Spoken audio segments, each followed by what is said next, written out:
Hello aspirants, looking at current affairs for 3rd August.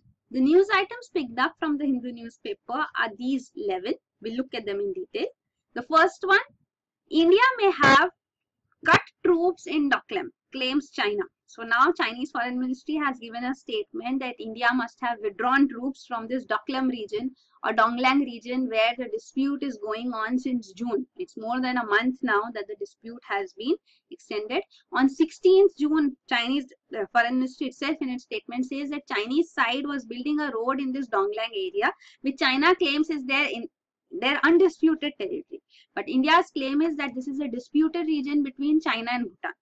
And since India and Bhutan have a friendship treaty, it is India's responsibility to defend Bhutan's territorial integrity. And that's why we are having a troop station here. And it's also a strategically important region. So it is very close to Chicken's Neck, as India has claimed. That is a narrow region in West Bengal, below Sikkim, where, you know, the northeastern states get connected to the mainland India through this narrow passage. So that is why it is said to be a strategically important region too.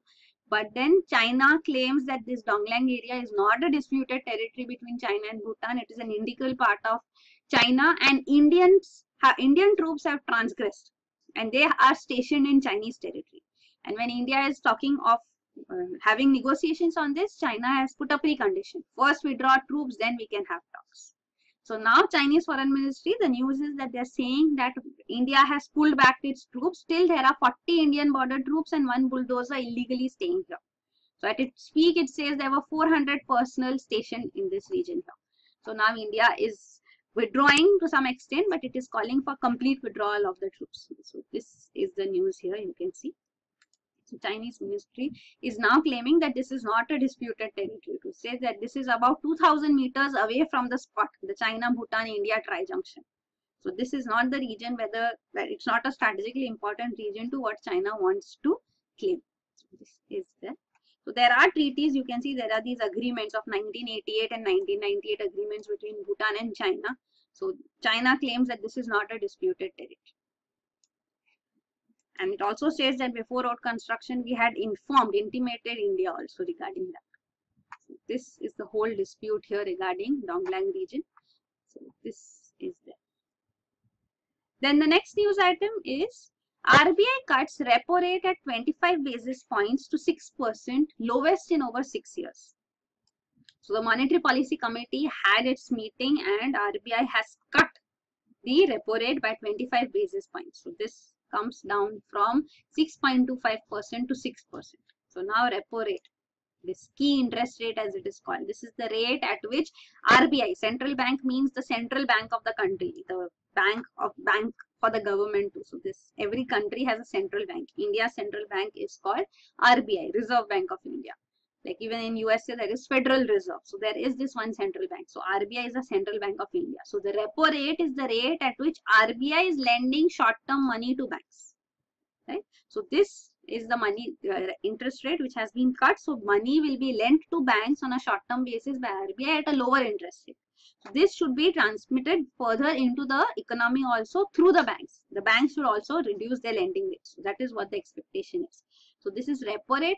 Reverse repo rate again is a rate at which central bank borrows money from commercial banks. So of course when repo rate has been reduced, here also we see that reverse repo rate has also been cut by 25 basis points from 5.75%, from 6% to 5.75%.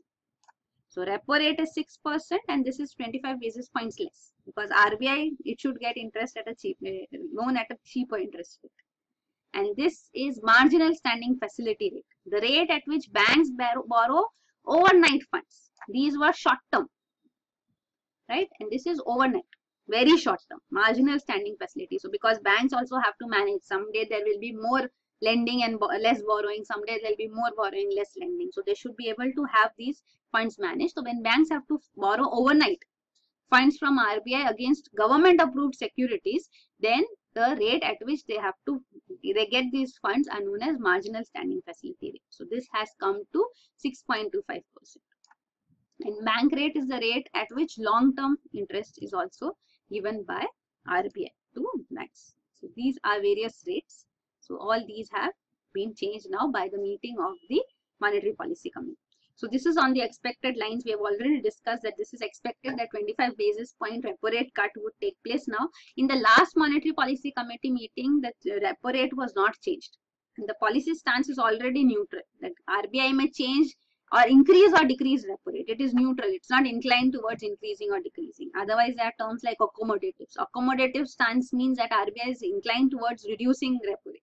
But now stance still remains neutral since Feb 2017. So neutral stand remains, but it says that since inflation levels, because the repo rate is determined by this monetary policy committee, which has been established since October 2016, only considering inflation targeting. So monetary policy committee has to decide repo rate looking into inflation levels. Inflation targeting, it has a target of inflation should be maintained at 4% with a plus minus 2% band. Means it can range between 2% to 6%. And we already saw it in news that in the month of June, the interest rate, the inflation rate went below 2%.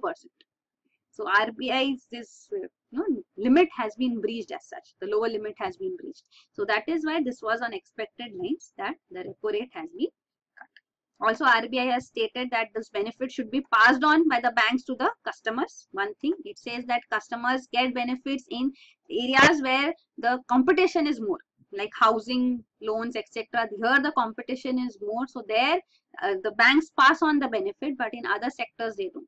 So this is there. Also it says that further boost to economy is also required. Private investment should be reinvigorated.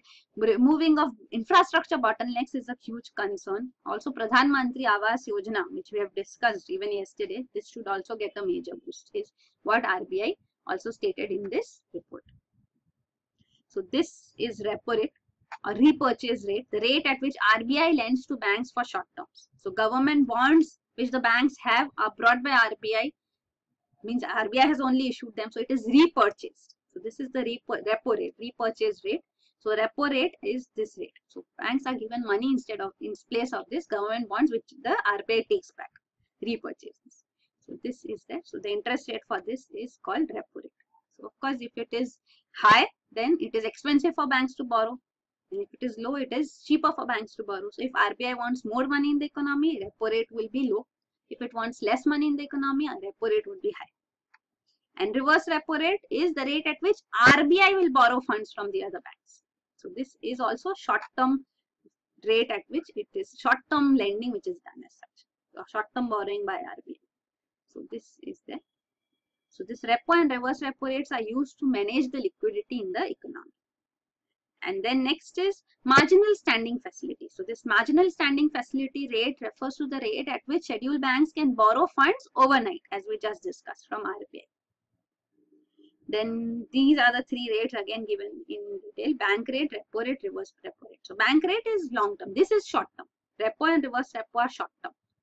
Right? Then the next news item is illegal miners must pay back in full. Supreme Court. So this is the Supreme Court order which has come on this particular case, in which it has come for that mining companies who have not got clearance from the environment clearance from the forest department, even without clearances, they have been extracting minerals.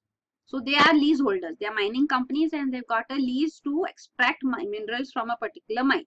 But before extracting, they have to take clearance from the forest department, and environmental clearance is required.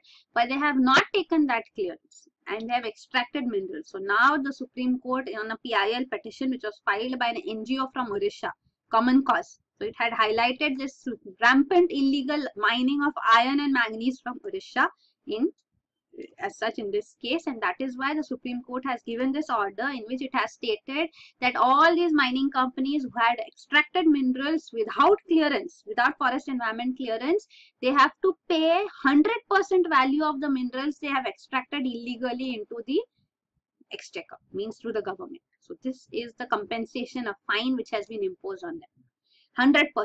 As much as they have extracted minerals, that much money they have to pay to the government. So this actually earlier Supreme Court had appointed a committee which had recommended that 30% can be demanded from them. So this compensation of 30%, which its own empowered committee had recommended, has been set aside and Supreme Court has ordered 100%. Even government has argued that this will be too much demand on them, but then the Supreme Court is saying that if these have committed an act which is illegal, then why should they be allowed to get the benefit out of it? So this is the order of the Supreme Court now. So here it says the Supreme Court has also said that this must be the case in other states also. There can be worse situation in other states also. So this needs to be looked into. Also, the requirement which is there is of environment impact assessment. So the Mines and Minerals Act as such too, there is a provision that if a person extracts minerals without unlawful authority, then the state can recover mineral or prive of the mineral rent, royalty or tax from him. So this compensation under these provisions of this act, the Supreme Court has ordered as such. So this is called illegal mining. So that is there. So what is required, the Supreme Court has said that environment impact assessment has to take place. The notifications which the government have brought out on this in 1994 and 2006 have to be stringently implemented, and this should be mandatory. Environment impact assessment is mandatory for mining areas, lease areas for mining if it is 5 hectares or more. But now the Supreme Court has stated that it should take place, environment impact assessment should take place even in mining areas less than 5 hectares. So this is what it states. Also apply for mining areas less than 5 hectares. So this is the news. Then the next news item is, then this is details regarding the environment impacts assessment. You should know what is that. So environment impact assessment is the evaluation of the impact of a particular project which has been undertaken on the environment. So if any man-made activity is taking place, then what will be the consequences on the natural environment as well as man-made environment. So this is the environment impact assessment. So this is a whole process which has to be undertaken. It was introduced in USA and India also initiated it. It's 1994. We have the first notification on EIA for some categories of projects and processes. Then later it was extended. The 2006 notification on EIA, environment impact assessment, calls for a transparent, decentralized and efficient regulatory mechanism to incorporate necessary environmental safeguards at the planning stage itself. First of all, then even the stakeholders, the public consultation process is the key. The stakeholders in that region, the population, people there have to be involved in environment impact assessment. Their viewpoints have to be taken. So that is there. Then developmental projects identify impact potential. So if there are categorizations done, if there are some projects which will be having adverse impact as such on the environment expected to have, they are put in category A and otherwise in category B. So like that, based on the impact potential, they are categorized also, the projects. And this is how it is done. So first of all, there should be alternatives brought forth whenever you are doing an environment impact assessment. So the project manager should give alternatives regarding the location of the project, and if this does not suit, then another location which can be taken up.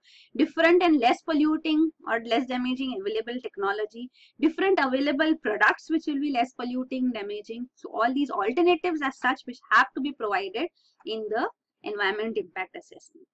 Then you design the project. So then the designing of the project is done in such a way that the environmental impact is least. So deciding which of the project's processes and products require environment impact assessment is done then, and the scope of environment impact assessment is determined. The report is prepared which is to be scrutinized by the government. It is submitted to the government. So the company will prepare the environment impact assessment report, but it goes to the government for its scrutiny. So on the basis of this report, the government can accept or reject the proposal. So then it gives the clearance. So this is how the entire environment impact assessment takes place, and also it is required that continuous monitoring also takes place by the government. So here other key factors like consultancy is required. So reviewing is taking place by both the government and the public, and consultation with the public is essential. So people's participation is very important in environment impact assessment, and government should keep monitoring the project continuously, that it is following all the environmental laws and regulations. So this is. The next is 76% ministers in Bihar tainted, ADR. So this is an NGO, Association for Democratic Reforms, which has shown that the newly formed cabinet in Bihar under the Nitish Kumar government, now that he has aligned with BJP, 76% ministers in his cabinet, means out of 29 ministers in the cabinet, 22 are tainted, means they have cases against them, and out of these 22, 9 have serious criminal charges against them. So this is there, and under the previous alliance with RJD, it says that out of 29 ministers, 19 were tainted, 69% were tainted. So this is a question being raised here regarding ministers, tainted ministers being part of the cabinet, and even regarding the educational qualifications and assets as such. How many are crorpatis as such? So 72% of the cabinet ministers are crorpatis. So this is also been provided as based on the affidavits which these members have submitted themselves. The next is Tiger Reserve Ecozone runs into trouble. So this is regarding the Kali Tiger Reserve in Karnataka. Here the government has notified an eco-sensitive zone, a buffer zone as such. You can see it's provided here, a buffer zone which is created around the protected area.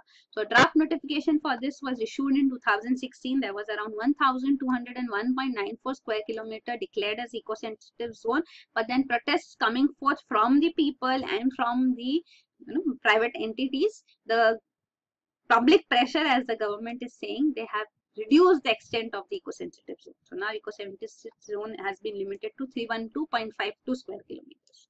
So this has been criticized by environmentalists as nearly 75% reduction in the protected area.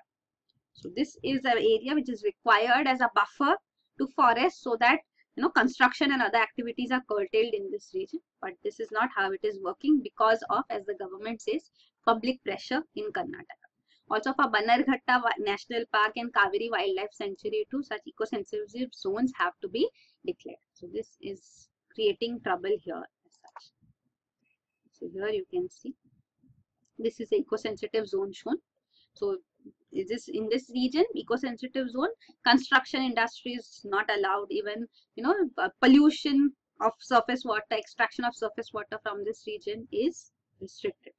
So here you can see this is the protected area, and an eco-sensitive zone can be minimum 100 meters to maximum 10 kilometers around this.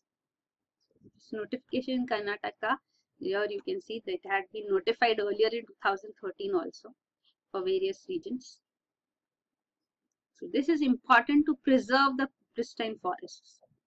But then the population pressure and even the private sector pressure is seen. The next is 7 species of grasshoppers found. So grasshopper, the latest discovery being with this colored pygmy grasshopper found in the Korba district here in Chhattisgarh. It has been named Coptotetrix corbensis. So this are grasshoppers as such found in this region. So the Chhattisgarh Korba district, here the forests here have this new biodiversity been discovered. They have been published in international papers as such, have also been published in international journals. So the Zoological Survey of India scientists are giving the details regarding them.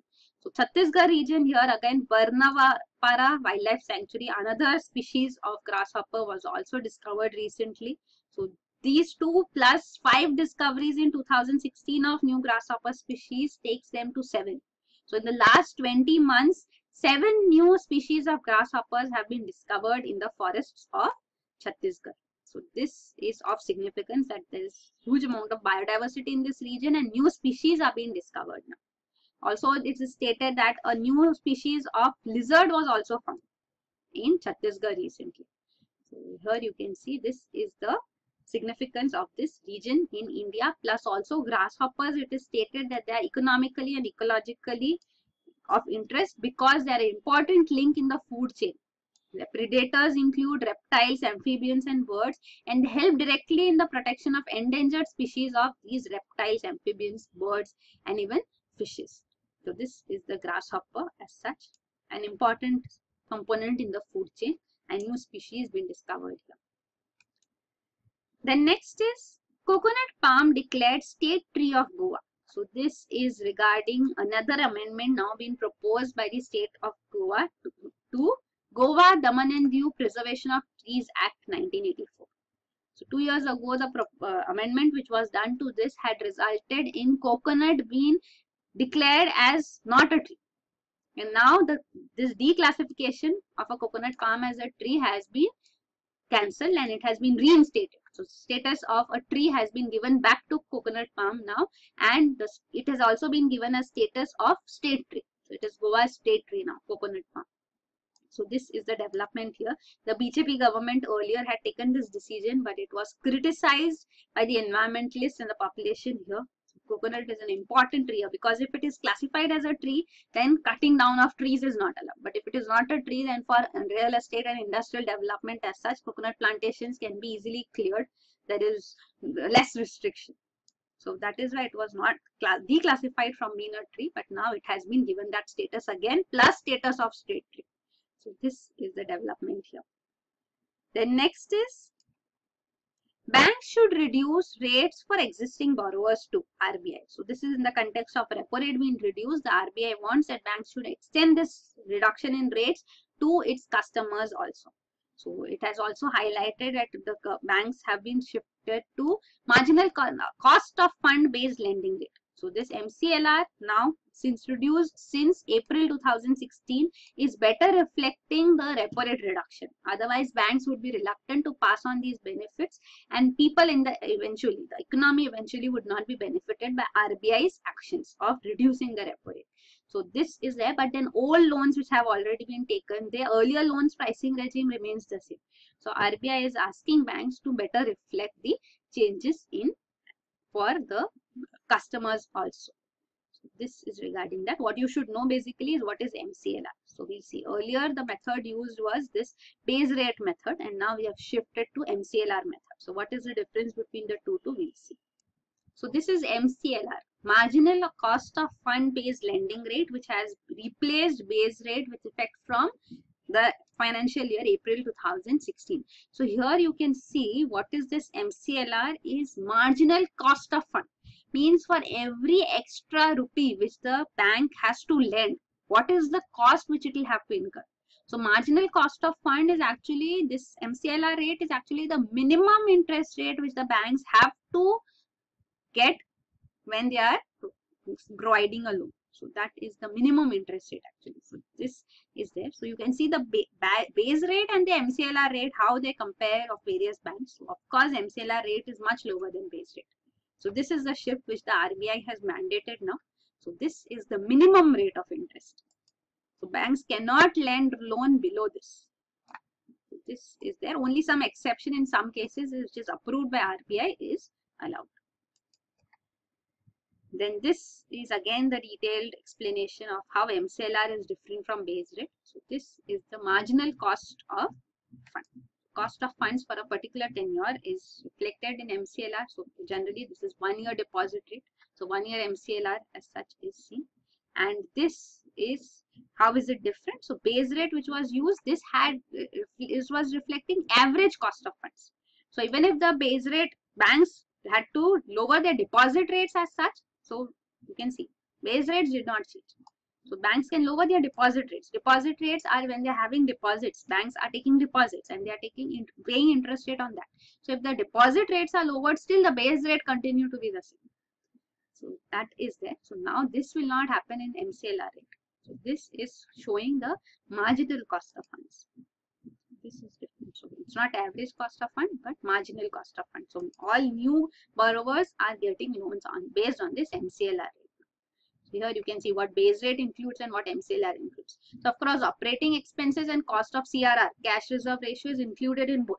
But the average cost of fund here is replaced by marginal cost of fund. So it's not the minimum rate of return, the tenor premium for extra, the premium amount which is required, that is included in MCLR. So here you can see the calculation is also shown that how deposit rate cuts are reflected in MCLR also. So here repo rate by RBI is cut by 25 basis points, and deposit rate cuts are also there. So banks will quickly change the deposit rates. So if they are getting lesser interest, they are having to pay lower interest, the interest which they are paying to people who have their accounts with the banks is also reduced. So that can reduce by 50 basis points, 25 basis points, or the banks may make no change. So this is the bank's policy, how much interest rate they are paying to their customers who have the accounts with them. So this is CASA, current account and savings account. So if they have low proportion of core CASA, current account, saving accounts, then cut in MCLR will be close to 50 basis points. If there is high proportion of core current account, saving accounts, and cut in MCLR will be less than 50 basis points. So it depends. So when deposit rate cuts takes place, in MCLR cut will also be there. So in loans will also be cheaper from that bank. So this is how it is there. So no change in MCLR. If no change in deposit rates, no change in MCLR.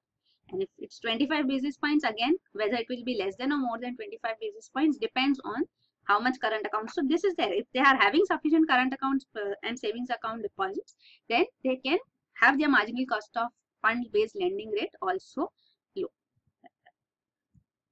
Then next is Center mulls one nation, one license in new telecom policy.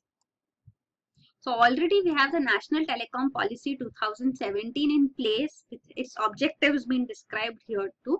And now we are having another National Telecom Policy which will be prepared. A draft will come out in 2017 December and final policy is expected by March 2018. So this National Telecom Policy of 2012, which is presently functional, also called for creation of one nation, one license. So this across various services and service areas, there should be one nation, one license is one of the objectives of the present policy. So this will be included in the new telecom policy as well, which will come next year. So this is there. There are also expectations that distinction between local and STD calls will be removed.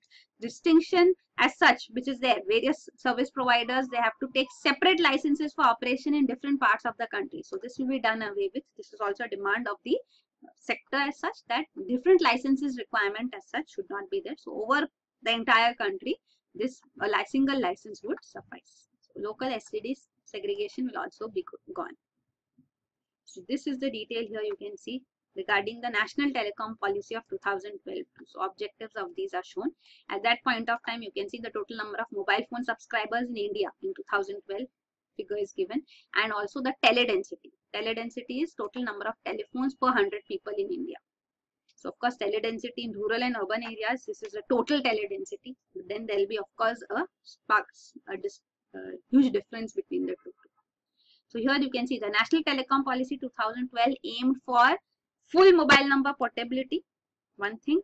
Free roaming throughout the country is another objective. One license for all telecom services. Whatever services are to be provided, one license. An efficient use of spectrum as such, which has been auctioned and given to telecom service providers, and recognition of telecom as an infrastructure sector. So if it is recognized as an infrastructure sector, then they getting loans, better terms of loans also will be possible. So that's why this was also one of the objective of National Telecom Policy 2012. So this is there. Now we'll get a new telecom policy too. So you can see rural teledensity improvement, one of the objectives again you can see detailed here apart from all that. So it wanted to improve rural teledensity from around 39. So you can see overall teledensity was more than 70, but rural teledensity is 39 at that point of time. So this should improve to 70 by 2017 and should become 100% by the year 2020. And broadband for all is another objective under the 2012 policy with minimum download speed of 2 Mbps. Also 100 Mbps on demand should also be available. Then domestic manufacturing, making India a manufacturing hub for telecom sector, means for mobiles, etc. And also convergence of network, spectrum and devices. Irrespective of what device, what type of device, what type of service network, all convergence should be there. Means there should not be separate licenses for different types of devices, separate types of networks, like that. So this is convergence, and also liberalization of the spectrum in the sense that any service in any technology should be provided. So that is one nation, one license also. Then next is MRPL project overshot cost and deadline, CAG. So this is Mangalore Refinery and Petrochemical Limited, the public sector undertaking, and CAG in its audit report here has shown that an expansion project carried out by MRPL had incurred an expenditure double the planned amount. So in 2006 it was planned, this refinery upgradation project was undertaken at an estimated cost of 7,943 crores. But then in 2016, in a decade, the cost has almost doubled to 14,832 crores. And the reason for this is that the number of changes took place from time to time, change in capacity, addition and deletion of various units took place, and this deficiency in planning has been reflected in the huge amount of cost being incurred and time overrun as well. So cost overrun as well as time overrun of more than 2 years has taken place. So this is being highlighted in the CAG report. So there needs to be better clarity and better planning, with which crores of rupees, thousands of crores of rupees could have been saved. This is there. Also, CAG says that not only did MRPL go ahead and take external commercial borrowing funds as such, but also it took funds without calculation of how much is its requirement. So there is, it says presently to 768.46 crore was lying idle, was not being used, and it was put in a current account which is non-interest bearing. So it was not getting any interest to, and this money was lying idle. This, without hedging the associated currency fluctuation, it drew funds in excess of its requirement. Right? So this all has been highlighted by CAG. So CAG plays a very significant role, and it's a constitutional body which audits accounts of various public entities. And the last news item is WCO to unveil norms for e-commerce trade. So this is regarding World Customs Organization. We have seen this organization earlier too. It's an international organization which facilitates customs. So with respect to trade facilitation agreement, which is the WTO agreement, we have seen that to implement this trade facilitation agreement and rationalizing the customs in various countries, especially in developing countries, steps need to be taken. Standardization should be there. Simplification of norms should be there. So this cutting or eliminating red tapeism is very important. So this is the World Customs Organization. Presently, it is said that this organization is going to bring out guidelines on cross-border e-commerce. So when cross-border e-commerce takes place, what is seen is there are concerns, because as we are seeing in every international trade negotiation, this e-commerce section is being highlighted. The developed countries want the developing countries, even India, to open up their markets for international e-commerce giants. So this allowing foreign investment here, allowing trade through cross-border e-commerce companies is what is being demanded. So opening up trade here. So now the point is that developing countries lag behind because of course there is a digital divide. So companies which are already dominant will be facilitated, and though it is stated that e-commerce gives an open platform, every entity which can develop an e-commerce website, so small and companies as such also would be benefited. It says that it is a game changer in global trade, and it will benefit small firms and consumers also, because consumers will get a wide choice. But then of course the larger firms, in every business the larger firms eat up a major share, but smaller firms also do function. So now in e-commerce sector, how will this go ahead is a serious concern, and India has also been reluctant on opening up e-commerce trade, because apart from this commercial aspect there are other concerns also.